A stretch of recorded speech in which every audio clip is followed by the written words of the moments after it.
What's going on, guys? Welcome back to episode 22 of the No Fire Podcast. Happy to be here. Happy that you all are listening, watching, viewing, subscribing, all of the above. We're going to go ahead and dive into the relationship corner. The last couple weeks, we've been diving right into it because, you know what, guys? Our podcast is based on relationship topics, stories, advice, anything and everything to do with relationships. So let's go ahead and dive into the important stuff.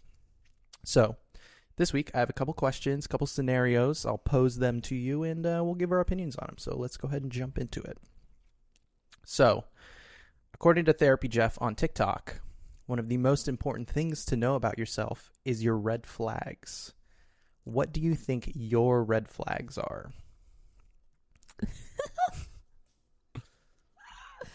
I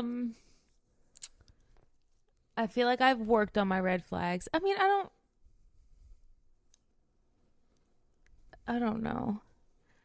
I feel like I am kind of short-tempered, Okay.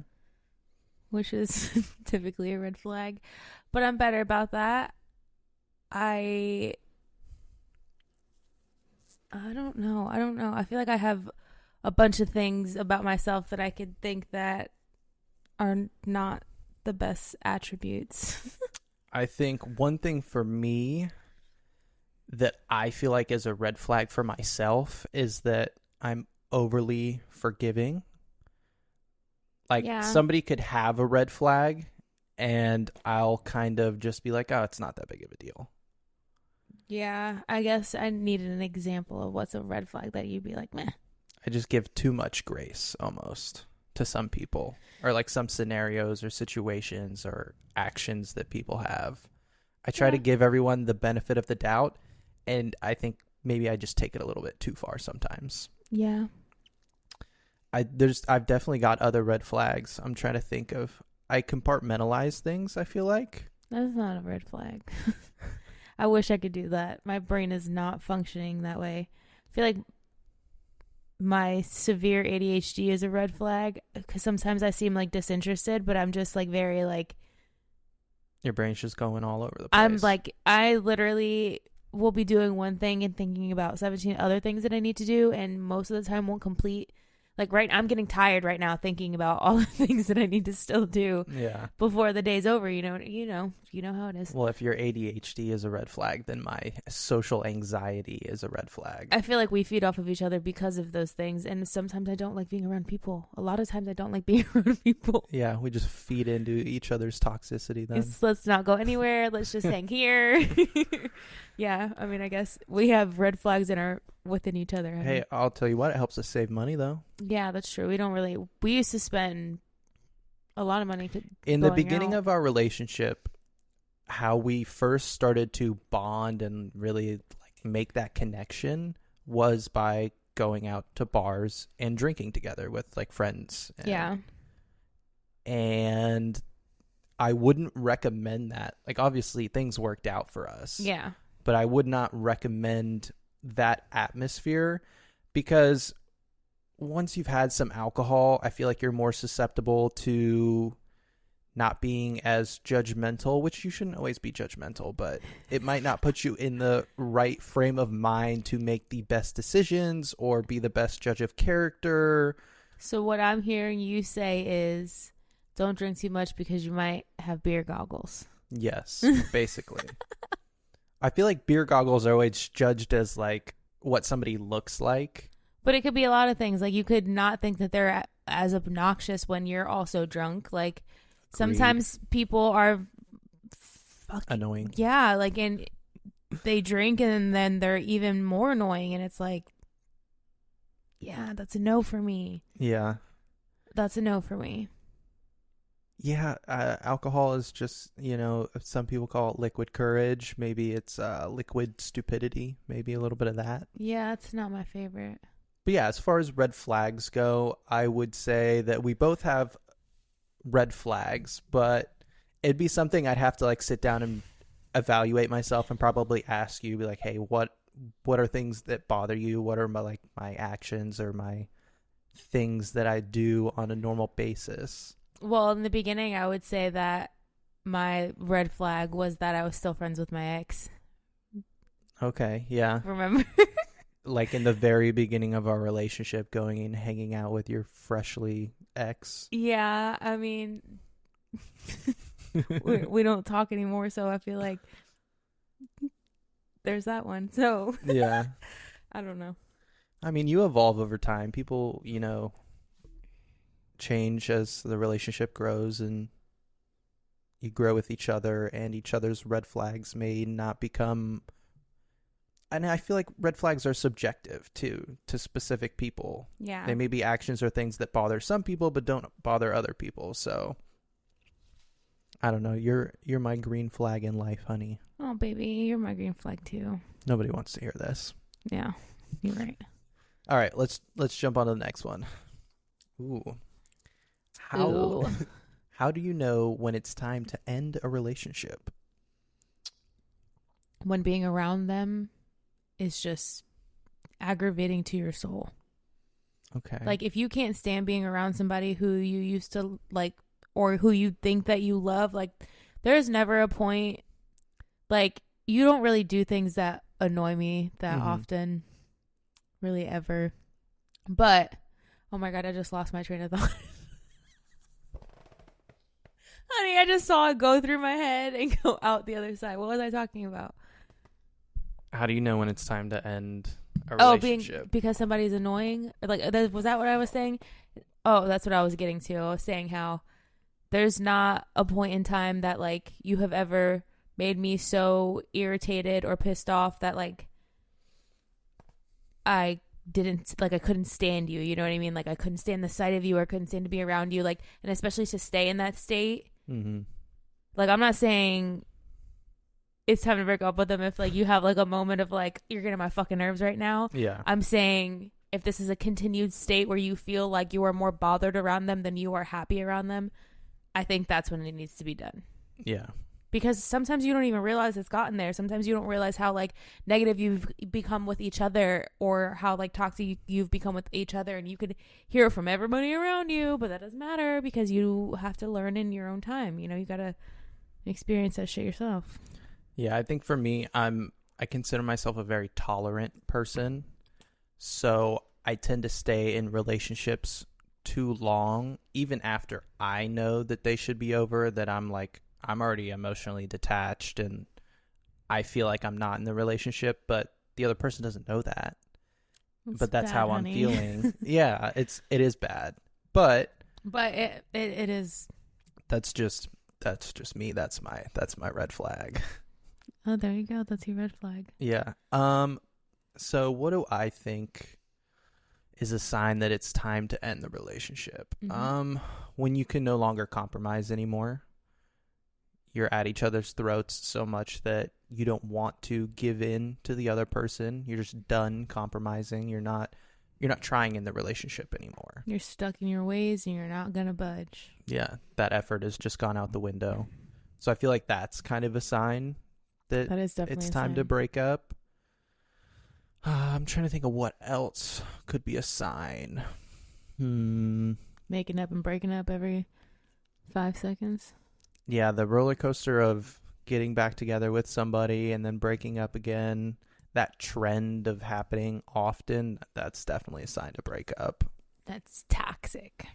Maybe when you're looking for attention outside of your relationship, you should check yourself and be like, okay, maybe it's time to break up with my significant other if I'm, trying to find that attention somewhere else. It's true. That's a good one. Do yourself a favor. Snip it. All right, we'll hop on to the next thing. Okay, it goes along with that one. How should you break up with someone? What's the right way to go about it? There's never a right way to go about breaking up with somebody. I mean, obviously you want to be well thought out, but it depends. Like, if your emotions are high, like, who's to say you're not going to say something that you don't mean? Or if you're in the middle of a fight and, like, you had already thought that you guys were going to break up, and then you say malicious shit in the middle of it, like, obviously you want to be, like, level-headed. You want to be calm. Yeah. And be clear about how you feel, but so there's no guarantee. Yeah, I totally agree with that. And in my previous relationship, I thought the best thing for me to do was to write all my thoughts out and get it down on paper and kind of figure out, okay, like what are the reasons that we're breaking up, and just kind of pour my emotions out on paper so I could really have a level head when I came to her with like, hey, this is not working for me. It's not working for us. We both need to move on, yada, yada. So I wrote this down in a journal that I had, and it backfired on me. She found it and read it. And then obviously that created an issue in itself. But in a way it was easier for me because I'm terrible with confronting people, especially with uncomfortable situations. Yeah, you're not confrontational. So I guess in a way it worked out, but at the same time, you want to give that person the benefit of the doubt of like coming to them and, you know, at least explaining yourself in person. You don't want them to find what you've written down. But I think for a lot of people that can help to get all your thoughts down on paper and figure out the root and the real reason that maybe why your relationship isn't working or why you don't want to be in the relationship. Anything like that. Yeah.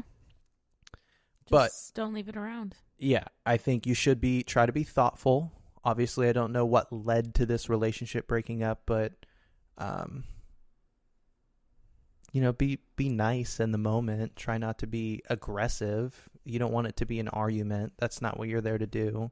You want to leave on good terms. Don't blindside people. Yeah. I think the most important thing is to try and break up with someone, but be on good terms by the end of it. Yeah. You know, explain that just because the relationship didn't work out doesn't mean that you guys can't still be cordial or be friends or whatever. It's fair. I feel like that's important. It is important. Very important. That's all I got for the relationship corner. Thanks for tuning into that portion of the podcast, guys. We'll go ahead and jump on to the next thing here. Thank you all for viewing, watching, liking, and subscribing. Rate our podcast on Spotify, wherever you like to listen or watch. All right, the next thing. This is something that I've been thinking about, and I don't know what really brought it into my head, but do you think that medicine is designed to actually heal people, or do you think it is there to basically just put a Band-Aid on the situation?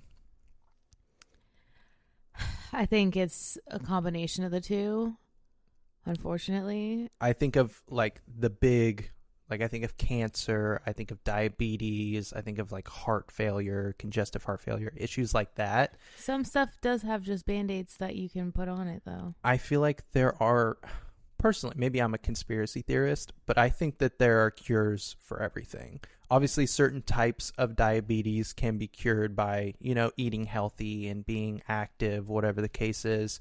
Some diabetes is just genetics. So I think there are certain things that can be fixed, especially with like a good diet. And then like cancer, I don't think that's specific to your diet. Yeah. I don't know if I believe that you can cure cancer from a good diet, but I feel like there is a cure out there. I feel like they figured out a cure, but I think chemotherapy just makes so much money.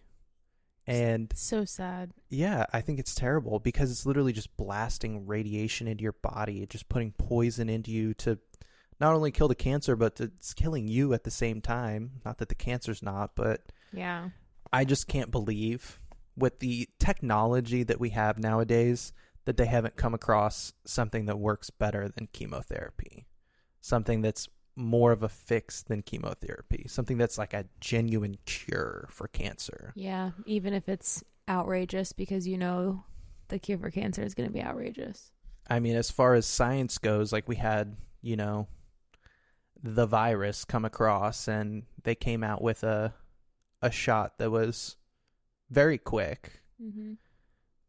And I just feel like the leaps and bounds that they make in medicine should lead to a cure. It should, but And we just have all these Band-Aid fixes. Like you can take medication for high blood pressure.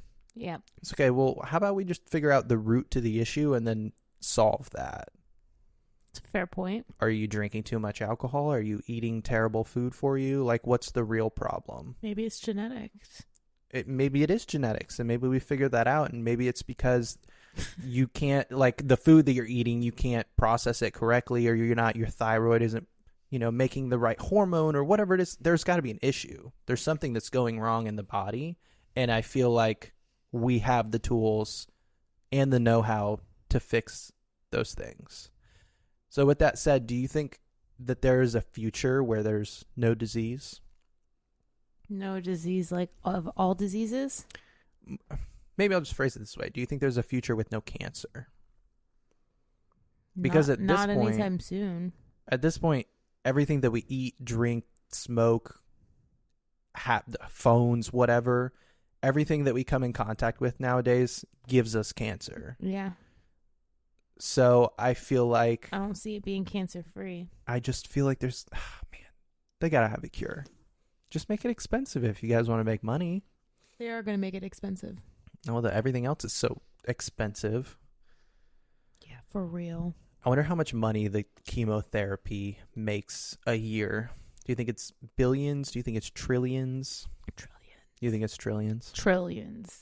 With a T, capital T. As in Tom. All right, we'll talk about the elephant in the room. I cut my hair. How do you feel about it? I love it. You look so handsome. I think when I got it cut, like still sitting in the barber chair, it almost didn't feel right. But I think like 12 hours after the haircut, I was like, no, I like it. I like it now. It was just different for you. Yeah, I loved it right away. I've had the same haircut for at least 6 years. Yeah. Our entire relationship, I've had the same haircut. I've had different color hairs. I've had different lengths of hair. I've had all types of things in between. But yeah, you've had the same hair the entire time. So not only was it time for a change for my hair, but I think it was just a time to maybe like kickstart something. Maybe this can push me to do something else that's more productive in life. And yeah, I'm mixing it up, doing anything and everything to try and get something going for myself. You're so cute, honey. I want to mention this shirt that I got from Temu. It fits really nicely. This is a size large. It fits a little bit smaller than a regular large. If anybody's ordered clothes off like Temu or like Shein or anything like that, it's always sketchy buying stuff. This shirt is not very comfortable. Interesting. The material actually feels pretty soft on the outside, but it's making my back itchy. I don't like that. Yeah, probably some cheap chemicals in there somewhere. Whatever dyes and coloring they're using. You never know. Yeah, you're probably right. But it's a cool looking shirt. I like it. It's kind of, it's got cherry blossoms on it. I hope this is Japanese lettering that doesn't say anything terrible on it. True. Some mountains. Yeah, it's like a cool shirt. I like it. Something I would wear. I like the color too. I'm into my khaki era right now. You are in a khaki era right now. Well, I got these shoes, and they're khaki, and I can't really wear them if I'm not wearing khaki or at least like a dark green color. Mm-hmm. Kind of just throws off the outfit. So I have or black. I don't think black goes with this. If I I were, feel like the top kind of has black on it, no? if I was wearing khaki and black, I could wear these, Okay. which is what I'm wearing right now. I like to match. I wouldn't say I have good style, but I do like to match. You look good, honey. You always look good. Thanks. Thinking about bringing the earrings back now that I Oh my God, buzz you're my a new hair. guy. Here we go. maybe some black studs or something. You want diamonds? I don't know. We'll see. We'll see about that. I don't know how far I'm going Our with all anniversary this. is. Oh, your birthday's coming up. I'm turning 27. Yep, old man. I'm not old. I'm a young man. That's why I got my hair cut, so I can look and feel young again. I think it makes you look your age. You think it? See, you think it makes me look older. Yeah. I don't think it makes me look older. I think it's just because you think of yourself younger with it because that's when you had it. Yeah. Let me know down in the comments. Do I look younger right now or in the previous episodes? Because I know you guys are all watching our episodes right now. So let me know. Let me know in the comments. Comment down below. This haircut make me look older or younger? It makes you look handsome either way, honey. Do I look closer to a millennial, Gen Z, Gen Alpha? What do I look like right now?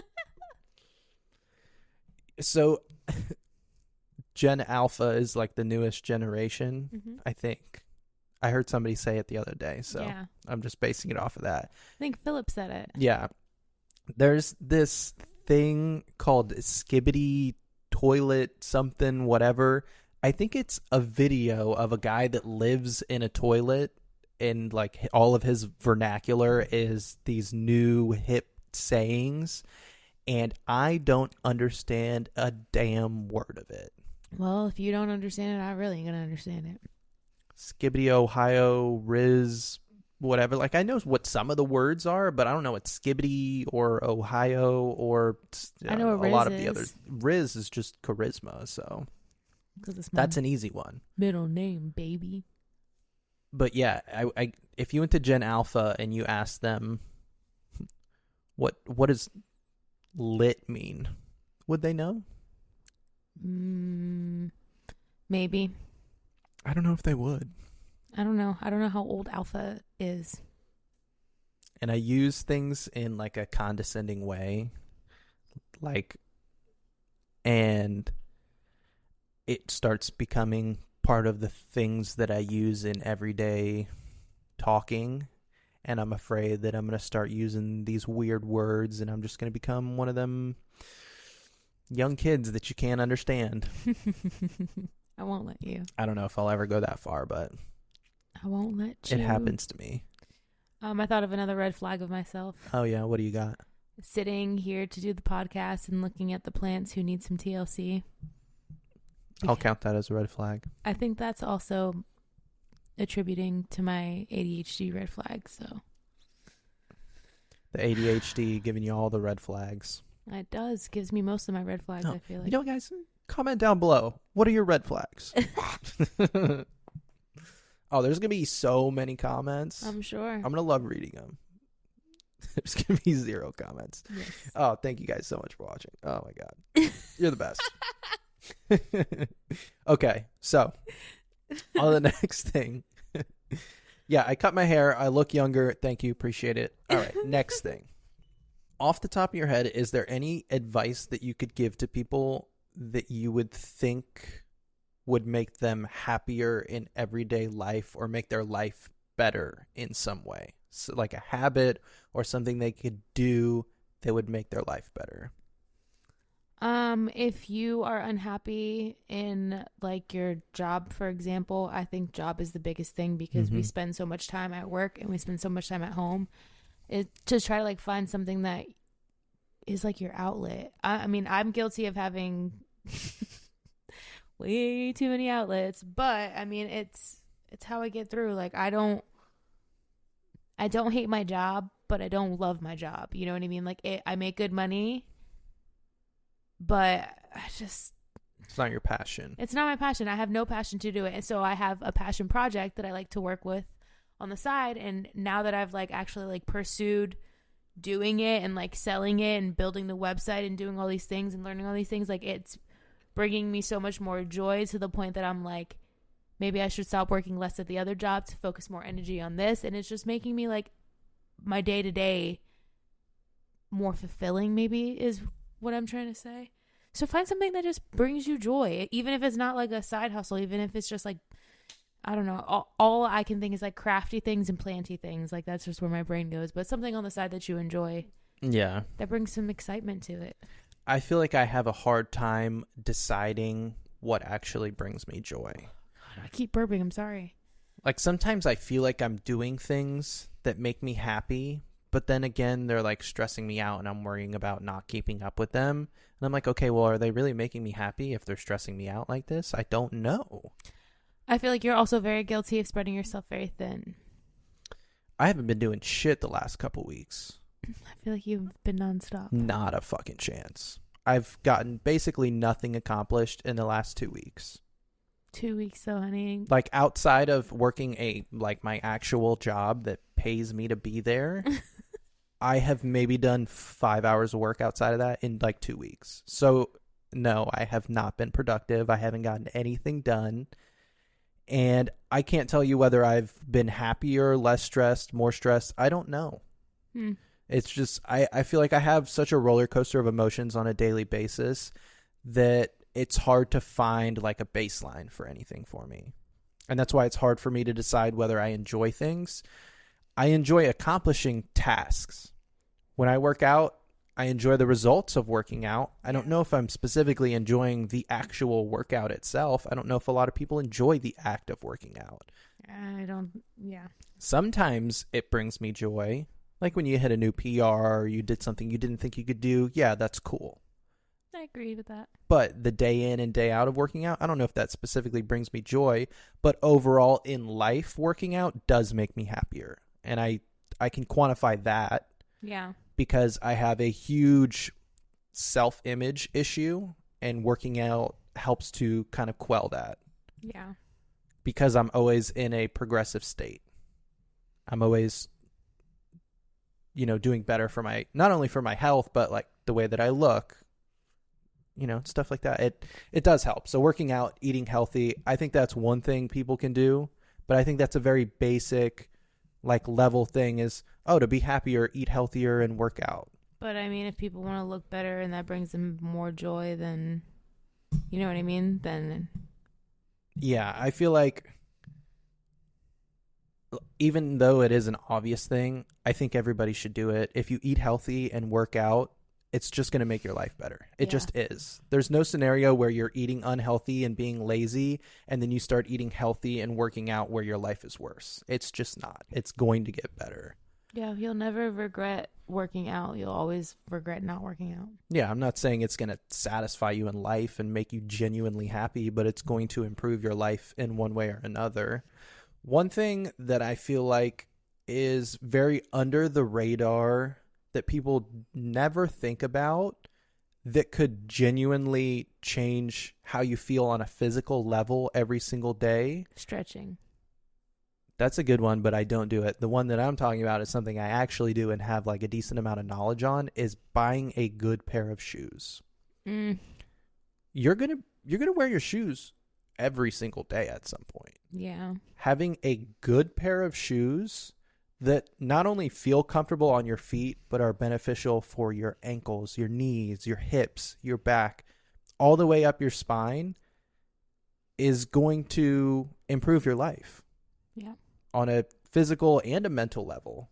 I know I wore Converse for 2 hours and my Achilles started hurting, the bottom of my feet started hurting. I'm like, I got to take these off. I can't handle it. Yeah, genuinely. If you have foot pain and back pain, the first thing that I would recommend to anybody, not only like being physical and working out is going to help your body, but having a good pair of shoes that's going to set your foundation, which is your feet, in the right direction, is a great step forward to feeling better on a daily basis.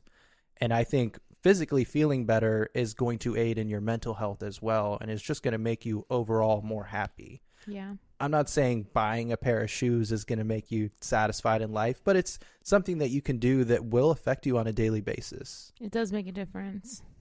I always choose to wear more comfortable shoes, as long as they match my outfit, of course. Yeah.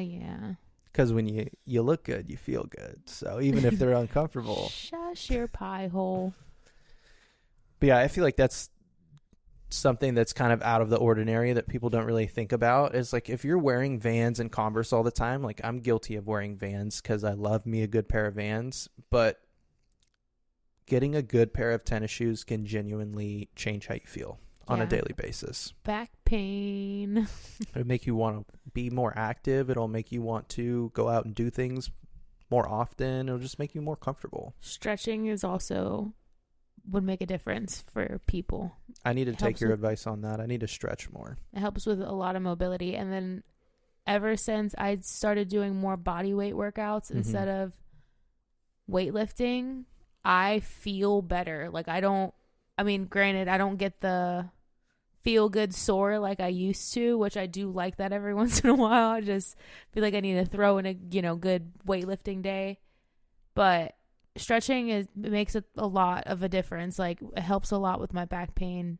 Just getting on the yoga mat and getting on the floor doing my, what is that called? Swivel planks and I can't remember any of the names of them. The leg lifts, the bicycles. There's a bunch of different ones that you can do to help your lower back. And they all help. So stretch. Get to it. So, self-help checklist here from the No Fire podcast. So, first thing you're going to want to do is find a hobby, find your passion, and start working on it. Yep. Second thing, start eating healthier. Third, start working out, Mhm. whether it's going on a walk for 20 minutes every single day, whether it's, doing some push-ups or actually going to the gym and lifting some weights. Just do something active, more Some wall active than you're used Pilates. to. Number 4, get yourself a good pair of shoes, good, comfortable, supportive shoes. Yep, that's a good day.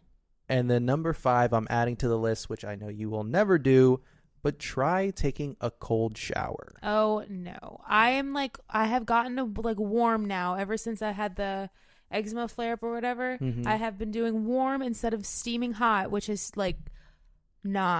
it's just not where it's at. Like if my skin's not burning, I'm not happy. A cold shower gives you such a rush of endorphins. Don't like it. It is such a good feeling when you're done with it. Yeah. Like in the moment, you're like, "Oh, this is it's really like the cold." cold plunge or whatever that everybody's Yeah, doing. yeah. It's just try taking a cold shower. It's uncomfortable, I've but tried. it feels like it. so good. If I come from the yard, like when I do the lawn or do weeds or anything of that nature, and I'm out there like sweating and dying, Mhm. I can come in and take a cold shower. That is literally the only time I can do that. Yeah. I have to be dying. And I am when I come in from yard work. Yeah. Yeah, so follow that checklist to be a happier individual, not only mentally but physically as well. I think that's a solid checklist. Solid checklist, babe. That's to set them up for success. Set you all up for success. So in college, I wrote a paper on the ecological footprint between a Prius and a Hummer. I remember you telling me about this. And I wanted to ask your opinion on like hybrids and electric vehicles. So personally, here's my view. So since I did the research on this and I wrote the paper, this was, almost 10 years ago I wrote this paper when I first started college. Basically, it showed over 100,000 miles does a Prius or a Hummer leave a larger ecological footprint. So like carbon output, all of like the mining, everything that goes into the make of the vehicle, the driving it, and then like the half-life of the batteries and everything that makes up the vehicle till its end, like in a landfill, all the way done. Okay. It showed that a Prius was more damaging to the environment than a Hummer is. And just your normal person wouldn't think that that's the case. Go ahead. Because a Prius is a much more fuel efficient and smaller vehicle, that it would have a much smaller ecological footprint. Mm-hmm. But what is it? Well, it's because of the batteries thought it that would make be. up like the electric portion of the motor for the Prius is so damaging to the environment. Not only the mining for lithium batteries, but the actual battery itself doesn't degrade for over 500,000 years. Oh my God. And what makes up that battery is very damaging to the environment as well.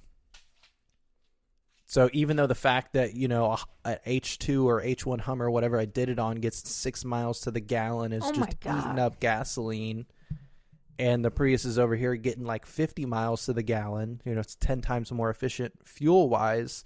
Is 6 miles to the gallon for real? Oh, that's close to that. If it's more than that, it's probably like 8.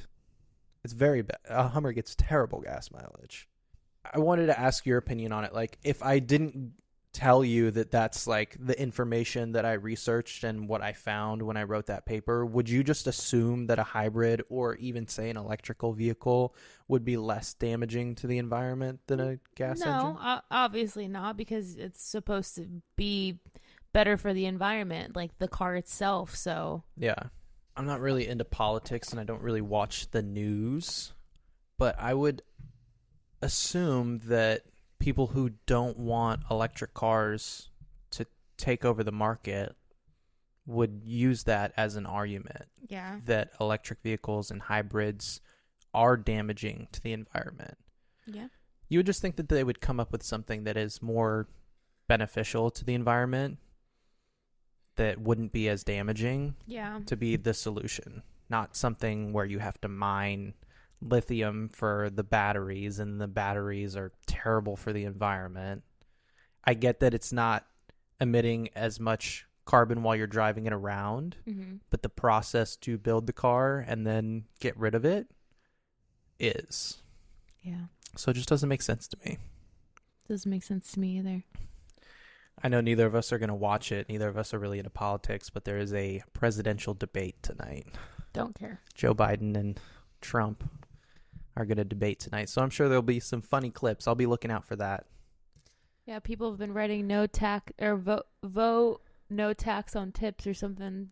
I've been having a lot of people write on my checks at work. Yeah, and that can't really happen. Yeah.